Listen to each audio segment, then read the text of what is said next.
Igbo ndị mana ege m ntị ekenekwa m ọnụ. So biko tupu anyị afọ ji ya ahead of don't nwere ihe m chọrọ ikwu. Biko dododo ịfụ m n'ụzọ fụ ndị na-afụ m n'ụzọ. Biko ịfụ m n'ụzọ one thing ka m chọrọ ikwu unu. One, abụrụ m celebrity. Abụrụ m celebrity. Abụ m normal human being ka gị. Anyị niile bụ mmadụ. Enwe ndị nna azasa. Enwere ndị nna azasa, bụkwana enwere onye nna azasa, enwere na ndị nna azasa. Otago, enwere ndị na-akpọ m ọlụ. If I do na malụtara ha abala m mba, I will be like, okay sir, sorry sir. Enwere ndị akpọ m ọlụ mbịa late. Asị m na ịbịa late, I will apologize. So, if m n'ụzọ mara na m normal human being ka gị. Wepụ this mindset of ifu m itibe mkpu. Enwere ndị ha bụ hafụ mmadụ itibe mkpu. Amarụ m na-eti mkpu ka mmalụ n'ọgụ a na-akpọ m. Ka mmalụ na na-efolo m ka ị na-eti mkpu ka ịmago na ka anyị sị na m jikwa ụgwọ. Ifu m n'ụzọ abụ mmadụ ka gị anyị ekene ka normal people say ekene nna aka ekwana. And what I expect from you is thank you. Ị na-emetekwu ya okay, ị nara emete ya this side, ị na-emete ya this side. We'll have a conversation. Ọkwa nna na-emete ya ndị like ihe na-eme temesi m na-emete ya nna anyị na-agbanịkwa thank you. God bless you for what you are doing. You by so doing, I am okay. This person is actually doing well, and you people are also are enjoying what you are doing. But from sometimes is zero. You better in a comment section in Abambane follow me. What then why are you hiding in the first place? And secondly, in a form with the mindset of Ndigbo, you are making a mistake. Maki do job or the one Madono. Maki job or the one Madono. That's what you say from the beginning. If I'm not a celebrity, you have to feel with that mindset of I will say now watch a video game because no one can actually. No, don't do that. And when mama a lot of people ignore go nuzo because now the way they approached me is wrong. And I don't want to be by a form mother meeting somebody for the first time. You decide to, push yourself in a tight situation. That's not how to do things. Let us learn to behave matured. Yotago. Let us learn to behave matured. Or when he looking at and melekwa A and B. Oh, you need the Romeo, okay, you need the manka. And at least even we have if I'm mother, you make one least most of you my hand name. If I'm more smoking, I make one can neg my below really get fine, that doesn't mean I be enemy. Shout out to those ones here from Haitian name. Thank you all of you because I really appreciate you guys. You guys are doing well. But I go thank you, man. For those ones I have from me, the Samansi and Ndigbo on Igbo celebrity in Kanka. My like you say some one on a Lagos, I heard them my own halfway in off. And every time we follow on a Lego, we always in a hurry.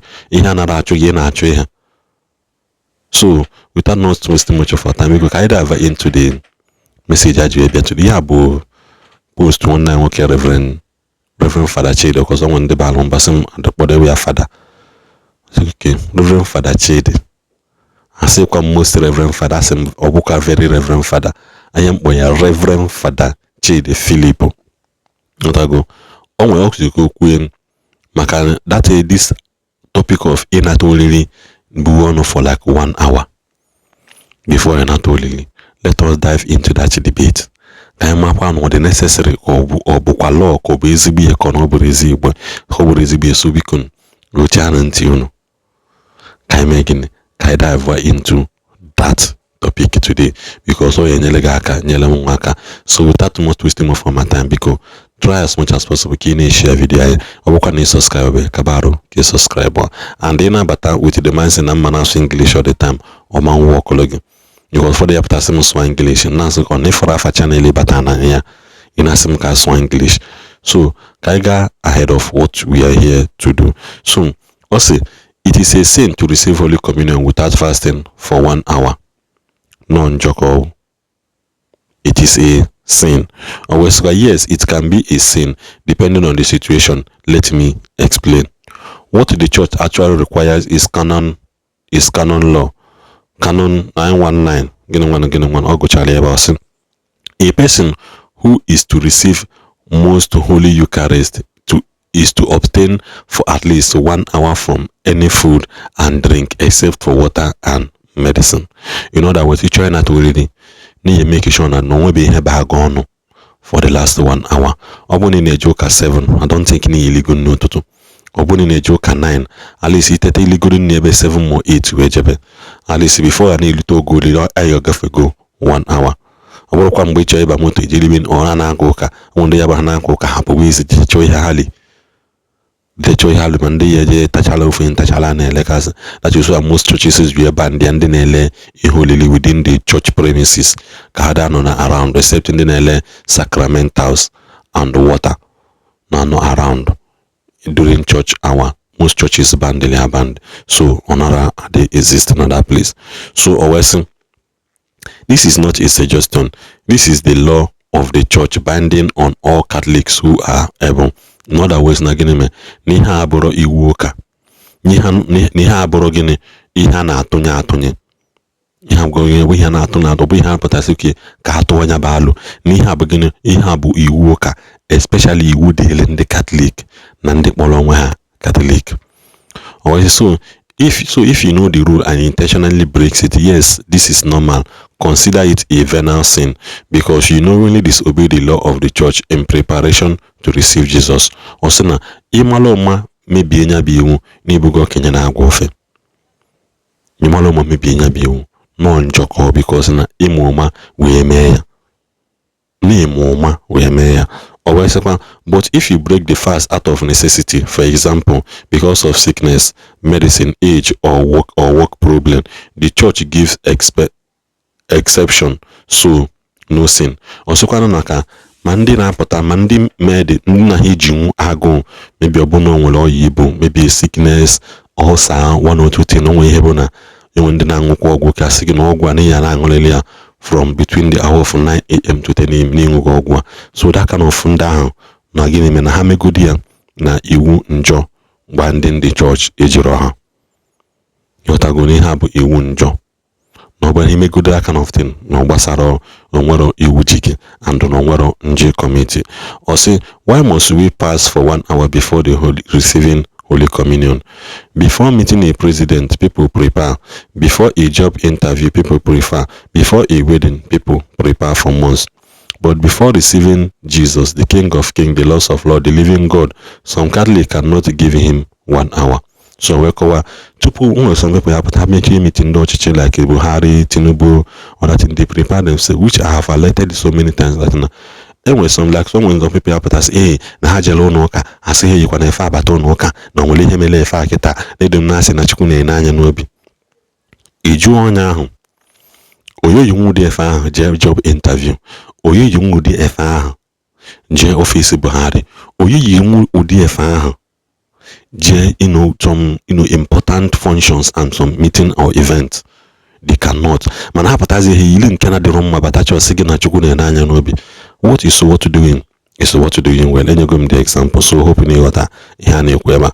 Also, some people walk into mass as if they are entering a restaurant, chewing gum, drinking juice, eating biscuits on the way, and still rush forward to receive Holy Eucharist.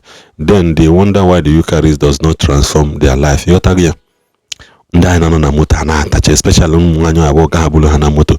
Hey Junior, na nka ata Junior ata biscuit, ngo eta ya biscuit, ibulugi na moto, ino na moto ili na rice, eta na salad, iwi na juice no na alitu na moto arosh. Ina akwadi sugar ofama, ina akwadi ina akpolu juice no na akpolu mmili maka na ili chapule ni. Olukwa mgba na anatolili yevonda kwala. Ibuluzo ye na tolili. Na bihe na akwana na bihe adromma. Then always the Eucharist fast is the church way of telling us to prepare our body and soul. You are about to receive God. When the stomach is slightly empty, it remind the soul, Christ is my true food, of John 6:35. Always, this is not suggestion, not a tradition, not a parish rule. It is a canon law. This applies to everyone, priest and lay faithful. And for those who are elderly, sick, and caring for the sick, the church gives mercy. The earlier, the infirm, and those who care for them may receive the Holy Communion, even if they have eaten something within the preparing hour. That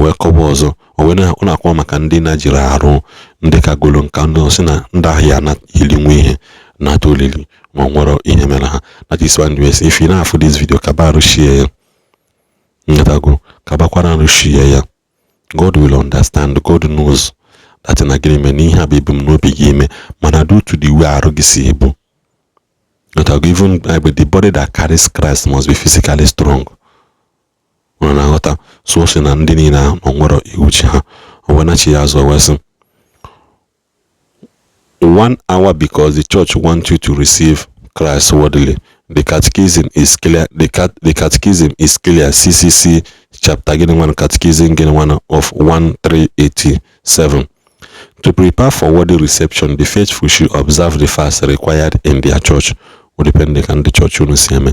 And when the church you need 2 hours, you obey it. Church man lowest at the minimum 1 hour. Not a good. I say God deserves reverence. He deserves dignity. He deserves preparation. If you can fast 1 hour for a hospital test, 1 hour for beauty, 1 hour for sports, 1 hour for meeting, you can fast for 1 hour for Jesus Christ. This particular me test ya chijaron asigi okay ni ligonne kembili ni 1 hour okay asigi okay mamele yanyu in the next 1 hour I need the asigi first mamele nyo no to wetia ilikwa na anything engokwa na anything on the ball anwa before you video ball I must have the opportunity to meet some of them before you video ball only ha yili omon ha we match by 4 p.m. anything heavy food for that day hamanlia heavy food had a day. Music for any no nearly within before the match video is what will give him strength, energy, strength, energy. So they will make sure that na game na don't have the light and they can carry those things. And anything 3 to 4 hours before their ball, they can't eat anything. I say atakalo mo cookies, I go those things, atachale. So that can have the healthy offer. And I was saying the Eucharist is the greatest gift on earth. Give God 1 hour of preparation and he will give you a lifetime of grace. To be honest, do you still fast for 1 hour before receiving Holy Communion? So on that note, ayabia na nchikola n'isi okwu nka na nwatala akpụ nwanne nwoke ji webia n'ụbọchị nke tata. So ko ebe nenenem asimbiko kabakwana na subscribe na share video anyị ka onye ọzọ nwee ike n'afọ ihe n'afọ na channel anyị ka ọ dịkwa na mgbe ọzọ ndị Igbo bye.